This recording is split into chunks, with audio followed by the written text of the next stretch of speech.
Bismillahirrahmanirrahim. Assalamualaikum warahmatullahi wabarakatuh.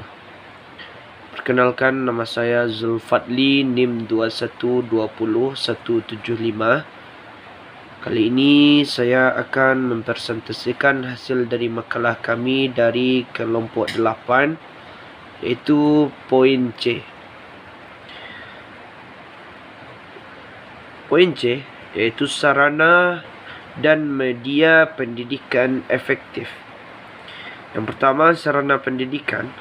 Sarana pendidikan adalah seluruh perangkat alat, bahan dan perabot yang secara langsung digunakan dalam proses pendidikan, seperti meja dan kursi anak, papan tulis, alat peraga, almari, buku-buku, media pendidikan jika diperlukan merupakan contoh sarana pendidikan. So, kita yang kedua, pemilihan media yang efektif dan menyenangkan bagi proses pembelajaran.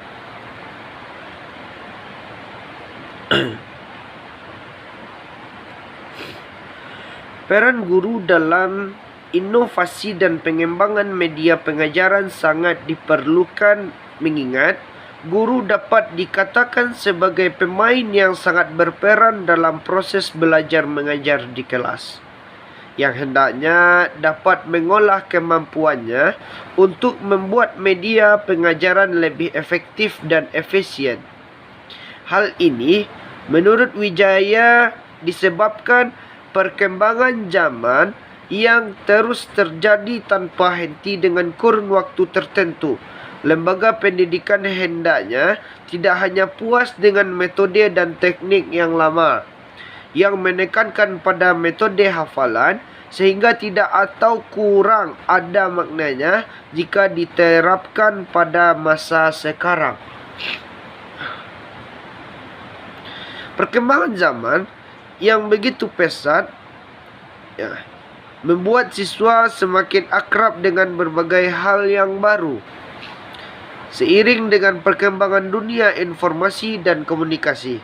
Karena itu, sangat wajar jika kondisi ini harus diperhatikan oleh guru agar terus mengadakan pembaharuan atau inovasi.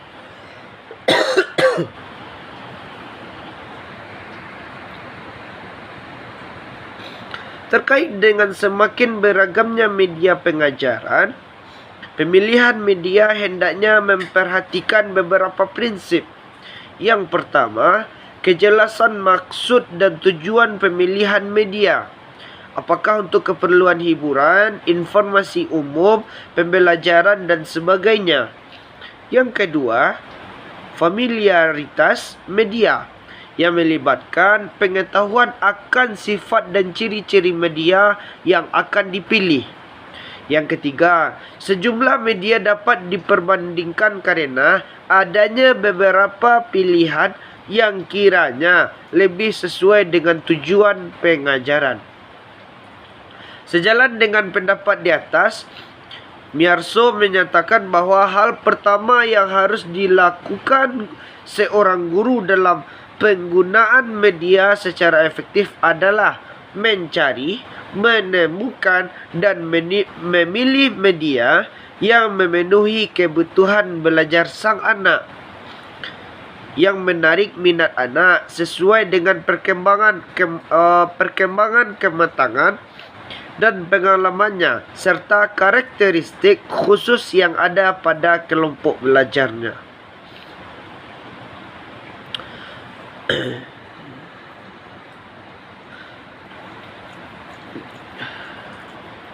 Fungsi stimulasi yang melekat pada media dapat dimanfaatkan guru untuk membuat proses pembelajaran yang menyenangkan dan tidak membosankan. Terkait dengan hal ini, Edgar Dell telah mengklarifikasi pengalaman berlapis dari tingkat paling konkret menuju yang paling abstrak. Klarifikasi tersebut dikenal dengan nama kerucut pengalaman atau cone of experience. Edgar Dell dalam Raharjo yang dapat membantu menentukan media apa yang paling sesuai untuk pengalaman belajar tertentu. Rudy Bress mengklarifikasi media menurut ciri utama media menjadi 3 unsur, yaitu suara, visual, dan gerak.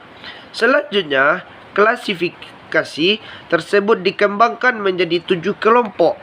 Yang pertama, media audio visual gerak merupakan media paling lengkap karena menggunakan kemampuan audio, visual, dan gerak.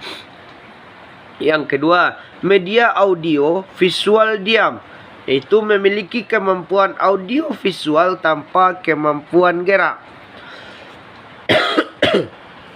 Yang ketiga, media audio semi gerak, menampilkan suara dengan disertai gerakan titik secara linear dan tidak dapat menampilkan gambarnya nyata secara utuh. Yang keempat, media visual gerak, memiliki kemampuan visual dan gerakan tanpa disertai suara.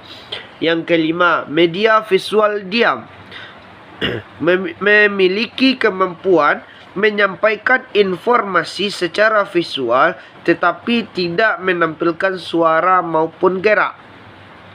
Yang keenam, media audio, media yang hanya memanipulasi kemampuan mengeluarkan suara saja.